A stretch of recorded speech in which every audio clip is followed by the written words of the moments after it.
Hey, this is the third time I'm trying to make this video. The first time I made it, it went on way too long. I started rambling too much. The second time I got tongue-tied and didn't know what I was doing.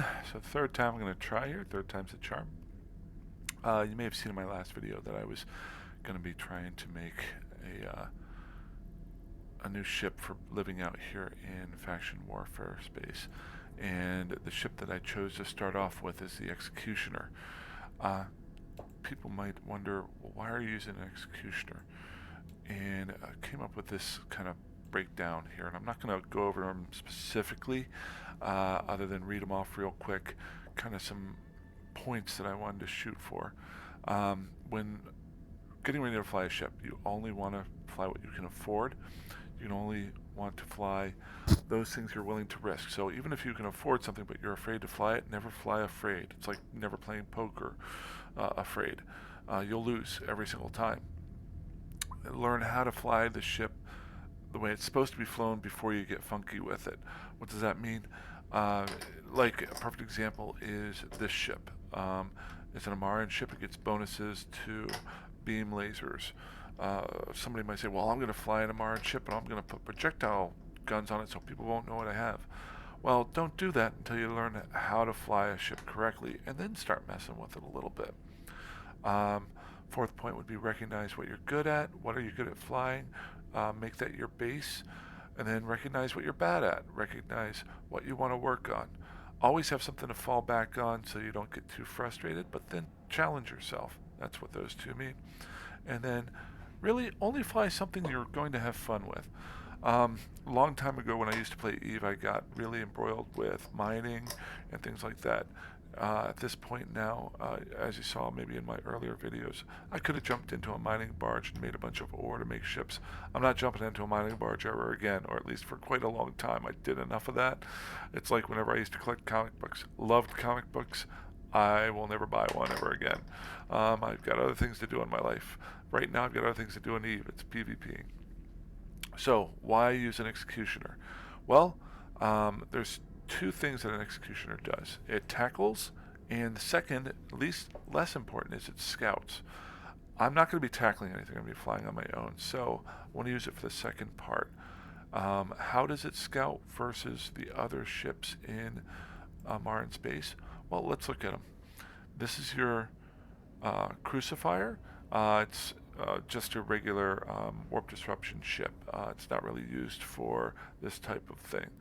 Your Magnate, if you have a cloaking device, you might be able to use it for scouting, but it's not really, it's more used for exploring.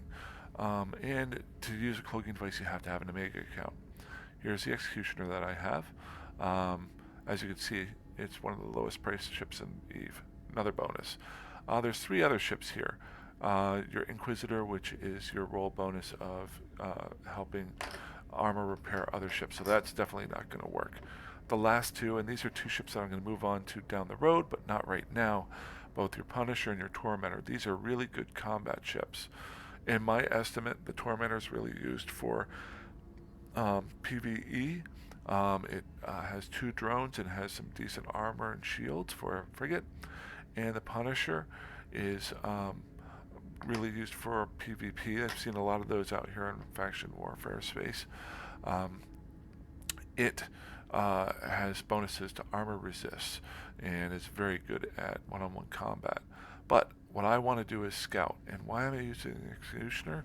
Well, it's lighter weight, it moves faster, its shields and armor are less, but its ability to avoid other ships is a lot greater.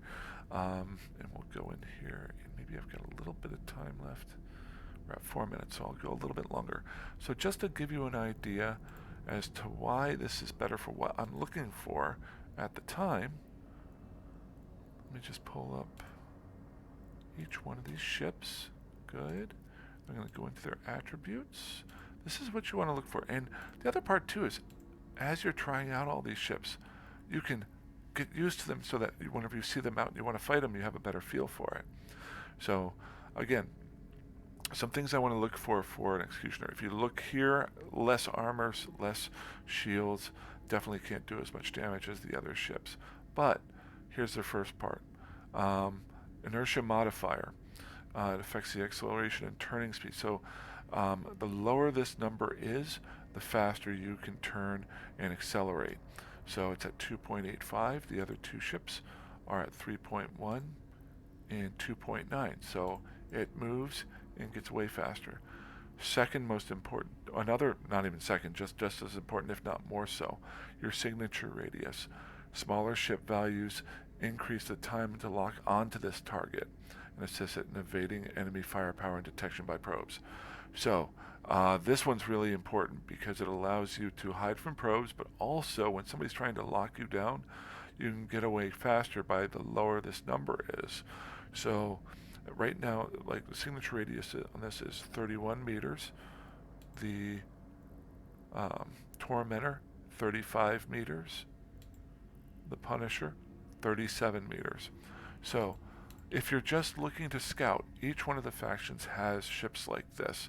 And the one I'm going to use here is the Executioner.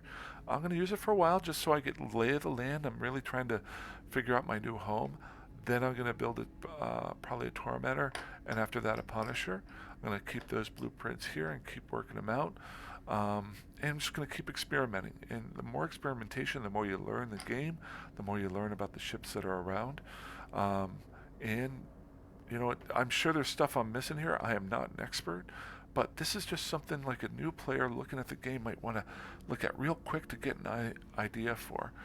There's things that do affect the two items that I showed you, your inertia modifier and your scan resolution. I'm sorry, your scan signature radius, like whether or not you're using a micro warp drive, what type of armor you have on your ships, the weight of your ship. But this is just a basic start off that I'm working on so that I can get used to flying out here in nullsec. I'm sorry, lowsec. So that's it. I shortened this down by about 8 minutes, so I'm pretty happy about that. If as I learn more about this ship and other ships, I'll put more videos up. Now I'm going to go out and fly a little bit more. Bye-bye, and fly dangerously.